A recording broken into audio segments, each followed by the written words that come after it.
Hey guys, welcome back to my channel, and if you're new, welcome to my channel. So in this video, as I already said, I'm going to be talking about my testimony. If you don't know what a testimony is, it is the proof or evidence that brought you to believing something. I did not believe in God. I was born in a Christian household, but that is not the reason I'm religious. So my testimony. You need to know that I was assaulted last year, sexually assaulted by a guy that I was dating. It wasn't to the extent that I was raped, but I was assaulted, and it did cause trauma, but I did not allow myself to process that until way later. This recent semester that ended, he was in a class that I had, and it caused me to have my first panic attack about it. I walked into class, and a couple minutes later he walks in. I see him, and it causes me to finally grieve that pain and feel all those emotions, and it caused me to deal with it. It forced me to deal with it because I was feeling it. I was finally going through these emotions. I was having panic attacks. I was having nightmares about the assault. I was feeling scared and alone. So a lot of things were just connected, and I was like, there is no way this is just a coincidence. So I'm sitting here editing this video, and I just wanted to clarify something for a minute. He was in my math class, but he messaged me and told me that, he apologized, and he said, I've admitted my wrongdoings. God has forgiven me, and I hope in time you can too. And he told me that he switched classes for me. So he switched to another teacher, but then I switched to an honors class, which was with that other teacher. So I had the honors class, and he had the class after mine. So I ended up seeing him a lot. I would stay in that math class, finish a test, and he was in the class after mine, so he would walk in and I would see him. That teacher, she is religious. She's a beautiful, godly woman. I came to her. I was staying after class one day, and he walked in for his class. I started having a panic attack, and I came to her and I told her the situation, and I said, I can't handle being in here with him. I'm very just shooken up and scared, and she held me. I cried.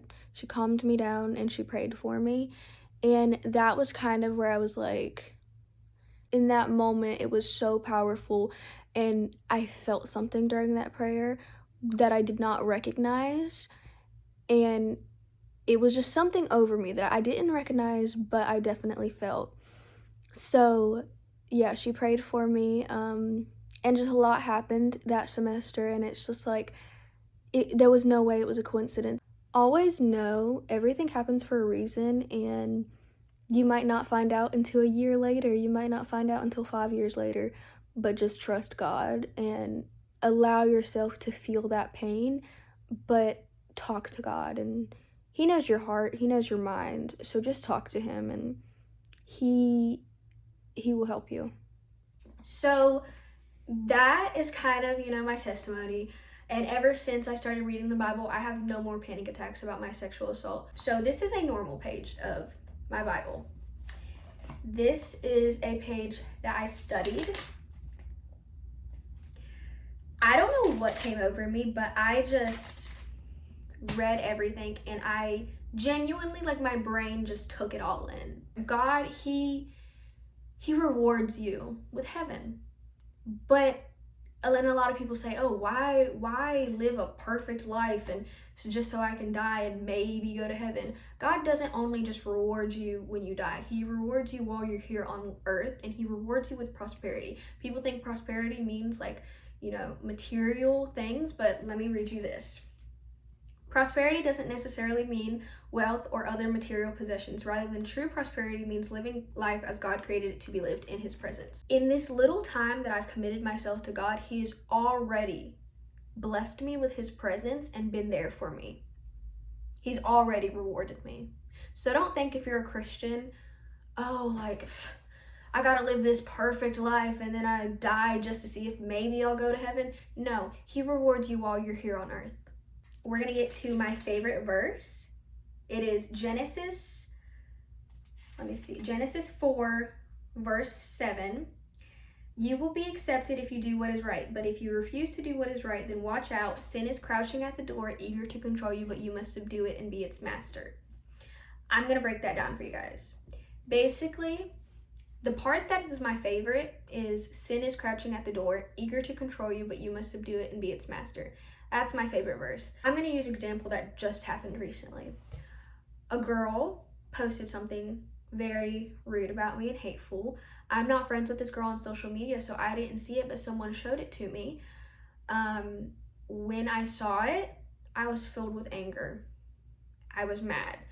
I wanted to come at her with violence. But that was the devil, and that was sin trying to control me. And what does the verse say? Sin is crouching at the door, eager to control you. Okay? So instead of me letting that control me, I calmed myself down and I said, God is with me. And I texted her a nice paragraph and I said, hey, I don't know what happened, but I hope you can find closure with your issue with me, and I hope you can lean on God for support. And I didn't say anything condescending. I was genuine, and she replied, genuine. And she said, thank you for coming at me respectfully. I heard a rumor, and I just assumed that it was true without proof, and I shouldn't have done that. So because I came at the situation peacefully, and I remembered that verse, me and the girl just texted, and we laughed about it. We were like, oh, whatever, you know. Okay, well, nice talking to you. And that was that. Now, if I would have came at the situation rudely, or if I would have made a post back, or if I would have texted her, cussing her out or whatever, the situation would have been dragged out, which would have caused both me and her to be hurt and in pain. It would have caused hurtful words to just be thrown across, and it wouldn't have ended good. But because God was with me and God spoke through me and God encouraged me to do what is right, and he allowed that verse to stick in my mind, I came at it peacefully and the situation ended. Which this brings me to the next thing. Instead of having the typical hot girl summer, I want to have a holy girl summer, and I want to start a routine of getting up early in the morning, reading my Bible. I want to commit myself to God. I said recommitting myself to God, but in reality, I never committed myself to God. Never in my life was I committed to God until now. So this is me committing myself to God. I want to start waking up early, reading the Bible, cooking, cleaning, just being productive, going on a run, working out, going to the gym, hanging out with friends. And I want to stop being in my bed and being depressed. And hopefully this will lead to me eventually getting off of my depression medicine, because medication is just bad to be on long term, and I don't want to be dependent on a pill. I want to be dependent on God, because that is who we're supposed to be dependent on, our Creator. So that is how my summer is going to hopefully go. The intro to this video was kind of just like a sneak peek of how I want the rest of my days in summer to go. And I hope this video inspired you. Also, another thing I want to show you guys, a video that I'm going to post coming up is going to be making a prayer board. So as you can see back here, this is my vision board, and I saved a bunch of photos from Pinterest, and I printed them out, I cut them out, and then I glued them all to that board. So now I'm going to be working on making a prayer board, which the first thing on my prayer board is this, which is from a close friend of mine. She's my best friend, and she means a lot to me. So her dad is a preacher, and she's very proud of me for my journey. So she said, I love you always, baby. No matter what, put God first. So proud of you, Angelina. So that is the first thing going on my prayer board, and I plan to put that verse somewhere at the top. Maybe I'll put prayer board, and then somewhere big, I just want it to say that verse. Sin is crouching at the door, eager to control you, but you must subdue it and be its master.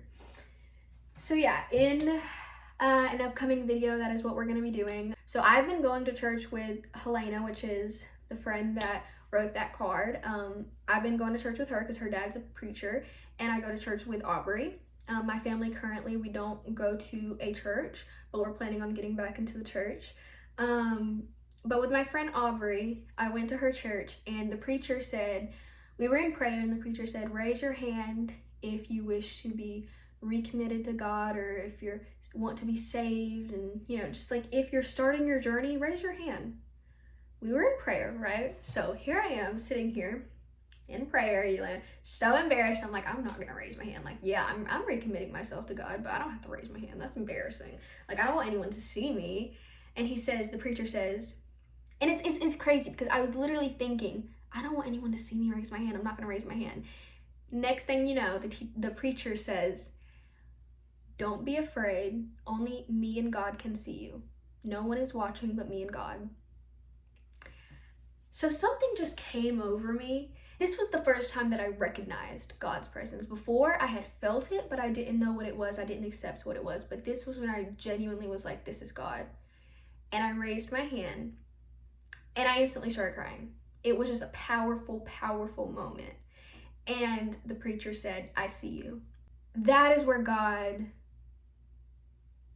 he spoke to me and he said, I'm here. Just in the beginning of my journey, I'm already being blessed and God is already gifting me with his presence. So just imagine the rest of your life of committing yourself to God, how great it can be.